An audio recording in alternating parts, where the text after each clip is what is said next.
नमस्कार, मैं हूं संजय शर्मा। आप देख रहे हैं 4 PM न्यूज़ नेटवर्क। दिल्ली में था एक मित्र के यहाँ एक राजनेता हैं, उनके घर गया हुआ था।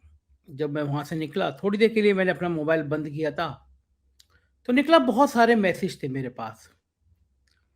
और मैसेज थे, वो अजीत अंजुम ने रवीश कुमार का एक इंटरव्यू लिया और उस इंटरव्यू में रवीश कुमार की कुछ पीड़ा सामने आई और सामने आया ज़िक्र गोदी सेठ का। अब हालाँकि रवीश ने बहुत मैं कहूँगा सफाई से कहा कि भई जैसे गोदी मीडिया, ये रवीश का दिया हुआ नाम था कि एक गोदी मीडिया एक अवधारणा है, इसी तरह गोदी सेठ एक अवधारणा है। एक आंकड़ा मैं आपको देना चाहता हूं जिससे आपको सब बात समझ आ जाएगी। हिंदुस्तान के 100 सबसे अमीर लोगों के पास उतना ही धन है जितना हिंदुस्तान के 55 करोड़ लोगों के हाथ में। हिंदुस्तान का आधा धन सिर्फ 100 लोगों के पास है और इन 100 लोगों के लिए हिंदुस्तान चलाया जाता है। उनमें से 4-5 ऐसे लोग हैं जिनको आज आप हिंदुस्तान के महाराजा कह सकते हो, राजा कह सकते हो। पूरी की पूरी सरकार, पूरा मीडिया, सारे ब्यूरोक्रेट इनके इशारे से काम करते हैं। जो ये कहते हैं वो नरेंद्र मोदी हिंदुस्तान के प्रधानमंत्री करते हैं। इन्होंने कहा कि जो छोटे व्यापारी हैं, जो मिडिल साइज व्यापारी हैं, उनको खत्म करना है और नरेंद्र मोदी जी ने एक के बाद एक निर्णय लेने शुरू कर दिए। नोटबंदी, गलत जीएसटी। भाइयों और बहनों, ये पॉलिसी नहीं है, ये हथियार है। ये हिंदुस्तान के छोटे व्यापारियों को, मिडिल साइज बिजनेस चलाने वालों को, ये दुकानदारों को खत्म करने का हथियार है। लेकिन सब जानते हैं कि गोदी सेठ अवधारणा नहीं है, गोदी सेठ हैं, मतलब अडानी भैया हैं। तो वो सीधा कटाक्ष होता वो अडानी भैया पे था और अडानी भैया पे गोदी सेठ का एक नया नाम पूरे देश में हलचल पैदा कर गया। कुछ ही दिन पहले रवीश ने एक वीडियो बनाया था कि गोदी सेठ के नाम एक संदेश, राष्ट्र के नाम संदेश होता था, मन की बात होती थी, लेकिन गोदी सेठ के नाम एक संदेश। बहुत शानदार बात की थी रवीश कुमार ने उसमें। तो रवीश कुमार ने बताया था कि आज़ादी के दौर में किस तरह देश के उद्योगपति देश के लिए सर्वस्व अर्पण करते थे, कभी उद्योगों की चिंता नहीं करते थे, लोकतंत्र को बचाने की लड़ाई लड़ते थे। और रवीश ने बताया कि उसी वीडियो में बताया कि किस तरह अब गोदी सेठ आ गए हैं। उनको लगता है कि उनके राज के आगे कोई आवाज ना उठे। तो जब वो गोदी सेठ एक नाम चलन में आया, रवीश ने कहा, और ऐसा बहुत कम देखा गया है कि रवीश ने बोला और उसके कुछ ही समय बाद, कुछ ही दिन बाद उसको करीब 32 लाख लोग देख चुके। यूट्यूब पे 32 लाख एक बहुत बड़ी फिगर होती है। और रवीश के वीडियो को, रवीश के यूट्यूब को हालांकि पहले बना दिया था, लेकिन कंटिन्यूएशन में उनको करने में जब उन्होंने पहला, दूसरा, तीसरा वीडियो डाला तो 30 लाख से ज़्यादा लोग उसको सब्सक्राइब कर दिए। ये भी रवीश की पॉपुलैरिटी है, रवीश की लोकप्रियता है। तो उस समय रवीश ने संदेश दिया कि मैं इस समय थोड़ा एकांत चाहता हूँ, लोग मुझे व्हाट्सएप ना करें, फ़ोन ना करें। मैं भी बात करना चाह रहा था, लेकिन मुझे लगा कि ये बहुत पीड़ा वाली बात है। और पिछले महीने दिल्ली आया था, रवीश से मिला, रवीश से बहुत सारी बातें की और मैंने समझने की कोशिश करी कि रवीश है क्या? रवीश रवीश जो चेहरे पे टीवी पे दिखते हैं, जो चेहरा टीवी पे दिखता है, उसके पीछे का रवीश क्या है?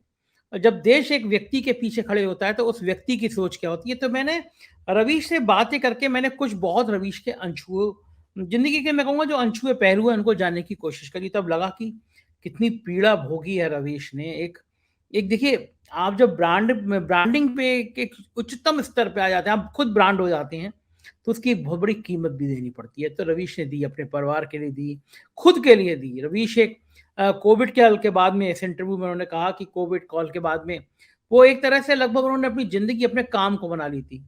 सोसाइटी के बाहर बहुत कम मूव करते थे और दिल्ली में एक जब मुझे मिले, हम लोगों ने रात में खाना खाया था साथ में, तो उस जगह उन्होंने कहा कि पहले तो मैं कहीं आता-जाता ही नहीं था। लेकिन पिछले 1 साल से मैंने आना-जाना, लोगों से थोड़ा मिलना शुरू किया। और वो आते-जाते इसलिए नहीं कि रवीश के अंदर कोई बहुत अहंकार है, आप रवीश से मिलेंगे तो आप मुरीद हो जाएँगे, कि इतना डाउन टू अर्थ आदमी, इतना ज़मीन से जुड़ा हुआ व्यक्ति है ये शख्स। लेकिन वो काम की दीवानगी इतनी थी रवीश की कि सुबह उठने से लेकर रात के सोने तक रवीश की ज़िंदगी में कुछ काम था। मतलब लगातार वो काम करते रहते थे, काम के अलावा सोचते नहीं थे कब प्राइम टाइम जाना है। और सुबह से रवीश की ज़िंदगी प्राइम टाइम में शुरू हो जाती थी। इस इंटरव्यू में 2-3 बातें बहुत खास कही हैं। रवीश ने कहा है कि लोकतंत्र में बड़ी-बड़ी काली मर्सिडीज़ गाड़ी और में चलने वाले लोग किस तरह लोकतंत्र की हत्या कर रहे हैं, ये जनता को पता होना चाहिए। मतलब गोदी सेठ किस तरह आपकी ज़िंदगी में आ रहा है, ये बात जनता को पता होनी चाहिए कि गोदी सेठ जब आपकी ज़िंदगी में आएगा, तो वो क्या-क्या हाल करेगा। और मेरे बम्बई के एक मित्र हैं, बहुत ज़्यादा एक्टिव हैं और अडानी जी के कुछ करीबी लोगों से उनकी मित्रता है। तो उन्होंने मुझे बताया कि अडानी जी के यहाँ बड़ी पीड़ा है इस बात को लेकर। अडानी जी के कारोबारी जो अडानी जी के बम्बई की कंपनी के लोग हैं, वो इस बात से पीड़ा है कि कहीं ऐसा ना हो कि पूरा देश अब अडानी जी को गोदी सेठ के नाम से पुकारने लगे। उनमें दहशत है। दहशत इसलिए कि रवीश ने एक शब्द निकाला गोदी मीडिया, पूरे देश में वो एक नारे के रूप में बदल गया। हमने देखा कि अंजना ओम कश्यप बिहार की कवरेज करने गई तो जनता सड़क पे खड़ी हुई है, बदतमीजी नहीं कर रही है, लेकिन नारे लगा रही है गोदी मीडिया वापस जाओ। तो रवीश ने कहा गोदी मीडिया, और देश ने गोदी मीडिया को नारे की तरह स्वीकार कर लिया। पंजाब में पूरे देश में जब किसानों का मूवमेंट शुरू हुआ तो पंजाब के अंदर किसान सड़क पे दिल्ली पे आ गए थे। कुछ चैनल जो गोदी मीडिया हैं वाकई में, वो कवरेज करने गए, किसान तख्ती लेके खड़े हो गए कि गोदी मीडिया वापस जाओ। पता रवीश ने एक शब्द को उछाला देश में, और देश ने उस शब्द को हाथों हाथ ले लिया। गोदी मीडिया मतलब जो सत्ता की चरण वंदना करे, जो सत्ता के आगे झुका रहे, जो सत्ता के आगे नतमस्तक रहे, मतलब वो गोदी मीडिया। तो अडानी भैया को डर है कि कहीं ऐसा ना हो कि गोदी सेठ के नाम पे उनका नाम इतना ज्यादा चलन में आ जाए कि वो पीड़ा में आ जाए। रवीश ने बताया, मतलब आप सुन के आप सहम जाएंगे किस तरह 27 साल से एक व्यक्ति है कि जिंदगी में जी रहा है। वो सुबह उठता है तो उसने कहा कि मुझे लगता है कि कुछ लोग मेरे इस लाइन पे हैं, कुछ लोग मेरे इस लाइन पर हैं। मतलब एक व्यक्ति पूरे दिन में एक देश के लिए वो रेलवे की भर्ती की बात कर रहा होता है, वो किसान की बात कर रहा होता है, वो बेरोजगारों की बात कर रहा होता है, पूरे दिन भर में ताना बाना बुनता है कि देश की समस्या क्या है, और वो आपके सामने परोसता है। उन्होंने कहा कि 2014 से पहले इससे ज्यादा दीवानगी थी। बात सही है, मैं तो गवाह हूं। होता ही ना कि आप 2014 के बाद देश एक बहुत सुंदर लाइनें हैं कि प्रेम की लाइनें, लेकिन बहुत सुंदर लाइनें हैं कि जैसे ये पूरी, मैं थोड़े शब्द में फिर कहूंगा, मैं बहुत शायरी याद नहीं रहती तो कुछ शब्द बदल सकते हैं। तो जो लाइनें जो थी वो ये थी कि जैसे ये पूरी सृष्टि दो हिस्सों में बटी हुई है, एक ईसा के जन्म से पहले और एक ईसा के जन्म के बाद। ऐसी ही मेरी जिंदगी दो हिस्सों में बटी हुई है, एक तुझसे मिलने से पहले और एक तुझसे मिलने के बाद। तो रवीश रवीश की जिंदगी भी काम के अलावा कुछ होती है, ये उसने पीड़ा दी। उन्हें रवीश ने बड़ी साफगोई से स्वीकार किया कि वो रो पड़े। 27 साल तक आप सोचे, एक आदमी सुबह से उठ रहा है, इश्क की तरह काम को जी रहा है, प्रेम की तरह काम को जी रहा है, काम कर रहा है, बता रहा है, देश की समस्या बता रहा है। अचानक रवीश की पीड़ा यह है कि ठीक है, आप पे बहुत पैसा है, ईश्वर करे और पैसा आ जाए, आप नंबर 2 पे नहीं रहे, आप नंबर 1 पे हो जाएं, लेकिन इसका मतलब नहीं है कि जो लोकतंत्र की आवाज के प्रतीक बन गए हैं, आप उनको अपनी दौलत से उनको खरीद लेंगे, उनको तहस-नहस कर देंगे। तो मैं जिन बम्बई के मित्र की बात बता रहा था, तो उन्होंने मुझसे कहा कि बड़ी बेचैनी है कि कहीं अडानी भैया का नाम गोदी सेठ ना पड़ जाए। तो मैंने कहा तो फिर उन्होंने एनडीटीवी खरीदने की जरूरत ही क्या थी? क्यों खरीदा उन्होंने एनडीटीवी? अगर इतने डर है उनको, तो पूरे खरीदा कहाँ गया? वो तो मोहरे हैं। कहा गया उनसे तुम एनडीटीवी खरीदो।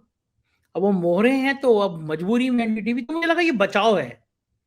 अब अडानी भैया भी इस बचाव में आ गए, भाई मैंने नहीं खरीदा, मुझसे तो कहा गया, मैंने खरीद लिया। वो इशारा आप समझ सकते हैं कि किसने कहा होगा, किन साहब ने गोदी सेठ से कहा होगा, गोदी सेठ ने उसको खरीद लिया होगा। अब पीड़ा एक और है, जब जनमानस खड़ा होता है, जब लोग खड़े होते हैं, तो फिर वो जो जन आक्रोश होता है वो बहुत ज्यादा होता है। तो गोदी सेठ को परेशानी है कि कहीं वो पूरे देश में गोदी सेठ ना बन जाए। और रवीश ने कहा कि लोकतंत्र की हत्या करने का जो चीजें हैं वो मैं चाहता हूं जनता के सामने आ जाए। अब अडानी भैया की टीम ने एक नायाब आइडिया निकाला है कि भाई जब गोदी मीडिया की तरह गोदी सेठ प्रचलन हो जाएंगे तो अडानी भैया का पक्ष आना चाहिए। अब आए कैसे? अब अगर एनडीटीवी में बैठ के अडानी भैया कुछ भी अपने बारे में प्रलाप करेंगे तो लोग कहेंगे तो चैनल उनका है। तो अडानी भैया की अदालत सजने वाली है, जहां तक मुझे पता चला है। एक प्रायोजित इंटरव्यू होने वाला है जिसमें आपको लगेगा कि अडानी भैया से कुछ तीखे सवाल किए जा रहे हैं, लेकिन वो तीखे सवाल दरअसल अडानी जी की इमेज बिल्डिंग का काम करेंगे। बहुत जल्दी एक अडानी भैया का गोदी सीट में पता नहीं कह सकता हूँ, नहीं कह सकता हूँ। मैं कहूँ या नहीं कहूँ, इससे कोई फर्क नहीं पड़ रहा। देश रवीश के इंटरव्यू के बाद उनको गोदी सीट कहने लगा है। तो मेरे कह देने से कि वो अडानी जी को लिए गोदी सीट कह रहे हैं, कोई फर्क पड़ेगा नहीं, क्योंकि वो जैसे गोदी मीडिया चलन में आ गए, इसी तरह अडानी जी गोदी सेठ के रूप में चलन में आ गए। और मुझे लगता है कि व्यापारी के रूप में अडानी जी एक गलती कर रहे हैं। मैं फिर कहूंगा कि मतलब लोकतंत्र में आपको उन सब चीजों से बचना चाहिए जिससे देश की जनता सीधे जुड़ी हुई है। आप पैसे के दम पे सब कुछ कर सकते हैं, आप हर बोलने वाली आवाज को खामोश कर सकते हैं। सबको पता है, अफसर आपके, पुलिस आपकी, अदालत आपकी, और तंत्र आपका, सरकार आपकी। कुछ नहीं है, बोलने वालों के पास कुछ नहीं है तो बस केवल मुट्ठी भर ताकत आत्मा की। और ये जो आत्मा की मुट्ठी भर ताकत होती है, ये बड़ी से बड़ी हुकूमतों को डिगा देती है। ये दुनिया में बड़े से बड़े तानाशाहों को इस मुट्ठी भर ताकत ने हिलाया है, डिगाया है, बदला है। तो ये जो मुट्ठी भर ताकत है ना, ये सब नहीं खरीदी जा सकती। आप पूरी सल्तनत खरीद सकते हैं, हवा तो नहीं खरीद पाएंगे, लेकिन आप सोच सकते हैं आप हवा खरीदेंगे, बादल खरीदेंगे, आसमान खरीदेंगे, क्या क्या खरीदेंगे और किसके लिए खरीदेंगे, किस किस चीज के लिए खरीदेंगे। ये दौर ऐसा आ गया है। अभी अभी 2 घंटे पहले एक वीडियो आया, महिला डांस कर रही है, गिरी और मर गई। कोरोना काल में दिखाया था कि अंबानी से लेकर अडानी तक, लेकर मुझसे लेकर आप तक, लेके सारा पैसा धरा का धरा रह जा रहा था। एक सिलेंडर नहीं मिल पा रहा था, कुछ सांसें नहीं मिल पा रही। तो किसके लिए कर रहे हैं, किस किस किस जुनून में, किस ताकत के लिए कर रहे हैं। आप दुनिया के नंबर 2 हो जाएंगे, नंबर 1 हो जाएंगे, क्या करेंगे फिर? प्यार से आप क्या, प्यार से सब कुछ जी सकते हैं। दौलत से, ताकत से आप डरा सकते हैं लोगों को, दिल नहीं जी सकते। रवीश ने दिल जीता है। रवीश देश की धड़कनों में बसा है। इस मुल्क की बहुत बड़ी आबादी के दिल में रवीश बस गया है। अब ये गोदी सेठ के नारे से इतना डर गए हैं, मीडिया मैनेज कर रहे हैं, अखबारों चैनलों के इंटरव्यू मैनेज कर रहे हैं, अमेरिका के कुछ, न्यूयॉर्क टाइम्स के कुछ छपे अखबारों से बेचैन हैं, बड़े बड़े अखबारों में प्रायोजित इंटरव्यू देने की तैयारी चल रही है। तो गोदी सेठ को कोई परेशान कर सकता है देश में, तो उसका नाम रवीश कुमार है। गोदी सेठ की रात को नींद कोई उड़ा सकता है, तो उसका नाम रवीश कुमार है। दावा कर रहा हूं, सपना जरूर आता होगा गोदी सेठ को, नींद तो नहीं आती होगी। दुनिया के किसी तानाशाह को नींद नहीं आई है, और किसी तानाशाह के कारिंदे को भी नींद नहीं आई है। ईश्वर करे सद्बुद्धि आए।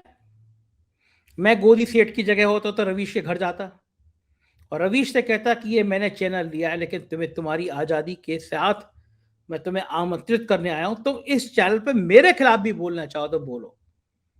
प्राइम टाइम जिस तरह चलता था उसी तरह चलना चाहिए। एक बड़ा कुतर्क जैसा बात सामने आई गोदी सेठ की तरफ से कि हम इसको अल जजीरा जैसा अंतर्राष्ट्रीय चैनल बनाना चाहते हैं। रवीश ने भी अपने इंटरव्यू में कहा, पूछा रवीश ने, तो क्या आप अल जजीरा के रिपोर्टर को अपना इंटरव्यू करने देंगे?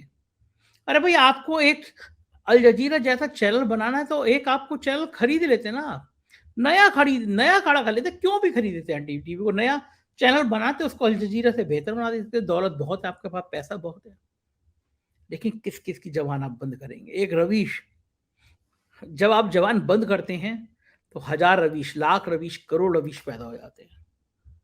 मैं कह रहा हूं, मैं रात के 3 बज रहे हैं, मैं ये वीडियो बोल रहा हूं क्योंकि रवीश की बातें मुझे दिमाग में गूंज रही हैं।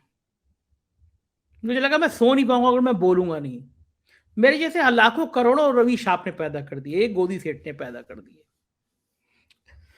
मुझे नहीं पता कि देश अब गोदी सेठ को कैसे प्यार से, सम्मान से गोदी सेठ बुलाएगा या नहीं बुलाएगा। एयरपोर्ट पर जब आप जाएंगे, आपके टैक्सी के 3 गुना पैसे लिए जाएंगे, तब आपको गोदी सेठ की याद आएगी, नहीं आएगी? एयरपोर्ट पर बाहर लगे हुए होर्डिंग, जिनको 20 गुना दामों पे सरकारों को बेचा जा रहा है, वो जब देखेंगे तो आपको गोदी सेठ याद आएंगे या नहीं आएंगे? आप जब हिमाचल के सेब पर एक छोटी सी चिट गोदी सेठ की लगी देखेंगे, तो पता नहीं आपको गोदी सेठ आएंगे, याद नहीं आएंगे? छोटे छोटे सीवरेज प्लांट से लेकर बड़ी बड़ी परियोजनाओं को आप जब प्रायोजित तरीके से बिकते हुए, ठेकेदारी करते हुए देखेंगे, तो पता नहीं गोदी सेठ आपको याद आएंगे, नहीं आएंगे। लेकिन जब आप रात को 8 बजे, साढ़े 8 बजे, 9 बजे बैठे होंगे, तो याद ज़रूर आएगा कि एक शख्स आपको दिन भर की परेशानियाँ, बेरोज़गारों की परेशानियाँ, महँगाई की परेशानियाँ, आपकी ज़िंदगी की परेशानियाँ, इन सब पे बात करता था। लेकिन गोदी सेठ की दौलत ने फिलहाल इस बड़े चैनल पर उसकी बात को, उसकी आवाज़ को बंद कर दिया। लेकिन रवीश की आवाज़ बहुत तेज़ी से, बुलंदी से इस देश में गूंज रही है। देखना यह है कि गोदी मीडिया और गोदी सेठ एक साथ मिलके रवीश का मुकाबला करेंगे, नहीं करेंगे। जो अदालत सज रही है गोदी मीडिया के लिए, जय जयकार करने के लिए और गोदी सेठ के लिए अपनी सफाई देने के लिए, उस अदालत का कितना वेलकम होगा? क्या सवाल पूछे जाएंगे? क्या प्रायोजित सवाल पूछे जाएंगे, या फिर पूछा जाएगा तो मैं एनडीटीवी खरीदने की हिम्मत कैसी हुई गोदी सेठ? हमें भी इंतजार रहेगा। देखते रहिए 4 PM। Thank you.